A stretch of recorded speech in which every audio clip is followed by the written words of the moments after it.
NASA की भारतीय मूल की अंतरिक्ष यात्री सुनीता विलियम्स वापस लौटकर एक बार फिर इतिहास रचने जा रही हैं। विलियम्स ने आपदा को जिस तरह से अवसर बनाया वो भी प्रेरणादायी है। एक छोटे मिशन के तहत मात्र 8 दिन के लिए अंतर्राष्ट्रीय अंतरिक्ष स्टेशन जाने वाली विलियम्स को एक तकनीकी खराबी के कारण करीब 9 महीने तक वहां रहना पड़ा। इस मुसीबत के समय भी वो घबराई नहीं, बल्कि इस दौरान कई नए कीर्तिमान स्थापित किए, जिनमें महिला अंतरिक्ष यात्रियों द्वारा सबसे अधिक स्पेस वॉक का रिकॉर्ड भी शामिल है। उनकी उपलब्धि न केवल अंतरिक्ष विज्ञान की दुनिया में बल्कि भारत समेत पूरी दुनिया में गर्व का विषय बनी हुई है।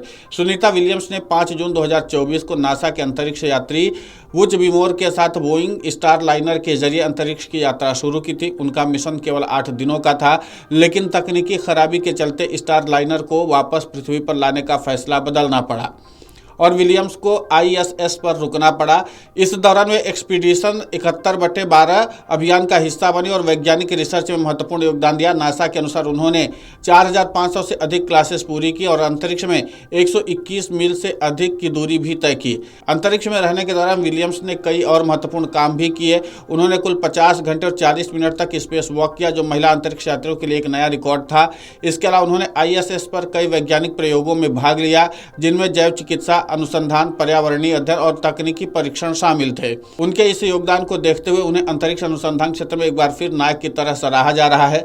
सुनीता विलियम्स इससे पहले भी कई महत्वपूर्ण मिशनों का हिस्सा रह चुकी हैं। साल 2006 में वे STS 116 अभियान के तहत ISS पहुंची थी और 4 स्पेस वॉक कर 29 घंटे 17 मिनट का रिकॉर्ड बनाया था। इसके अलावा 2012 में भी वे एक मिशन के तहत ISS पर 127 दिनों तक रही थी, जहां उन्होंने महत्वपूर्ण तकनीकी मरम्मत के काम किए। इस बार 2024 में वे अपने तीसरे बड़े मिशन पर गई और नासा के इतिहास में एक और स्वर्णिम अध्याय जोड़ा।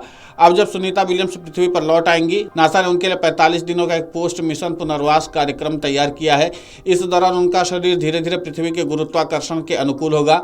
वैज्ञानिकों के अनुसार लंबे समय तक अंतरिक्ष में रहने से हड्डियों की मजबूती और मांसपेशियों पर प्रभाव पड़ता है, इसलिए उनकी रिकवरी की प्रक्रिया पर खास ध्यान दिया जाएगा। हालांकि यह तय है कि उनकी यह उपलब्धि भविष्य के अंतरिक्ष अभियानों के लिए प्रेरणा का स्रोत बनेगी। नासा से मिली जानकारी के मुताबिक दोनों अंतरिक्ष यात्रियों को जब स्पेस एक्स कैप्सूल से बाहर निकाला जाएगा तो उन्हें तुरंत स्ट्रेचर पर लिटाया जाएगा और इसके बाद लंबी मेडिकल जांच प्रक्रिया के तहत भेजा जाएगा। दोनों को फुल बॉडी चेकअप के साथ ही कई तरह के टेस्ट की लंबी प्रक्रिया से गुजरना पड़ेगा। इसके साथ ही उनको विशेष डाइट प्लान से गुजरना होगा। दोनों अंतरिक्ष यात्रियों को पुनर्वास में रहना होगा। इस दौरान डाइटिशियन की निगरानी में पोषण युक्त आहार से लेकर फिटनेस ट्रेनर देखरेख में नियमित व्यायाम भी करना होगा, ताकि उनके शरीर में पहले की भांति लचीलापन आए और मांसपेशियां मजबूत हो।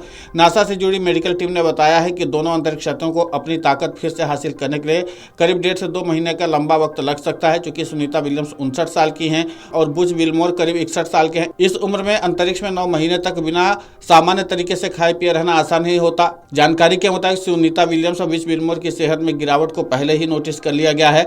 अनुमान है कि उनके शरीर को अंतरिक्ष विकिरण ने अंदर और बाहर से काफी नुकसान पहुंचाया है।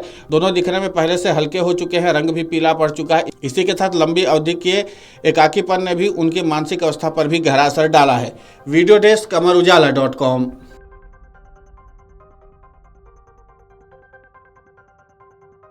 अगर आप ये वीडियो YouTube पर देख रहे हैं तो हमारे चैनल को सब्सक्राइब कर बेल आइकन दबाएं और Facebook पर देख रहे हैं तो हमारे पेज को लाइक करें।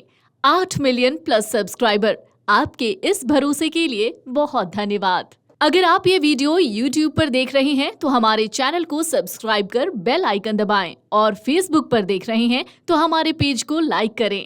8 मिलियन प्लस सब्सक्राइबर, आपके इस भरोसे के लिए बहुत धन्यवाद।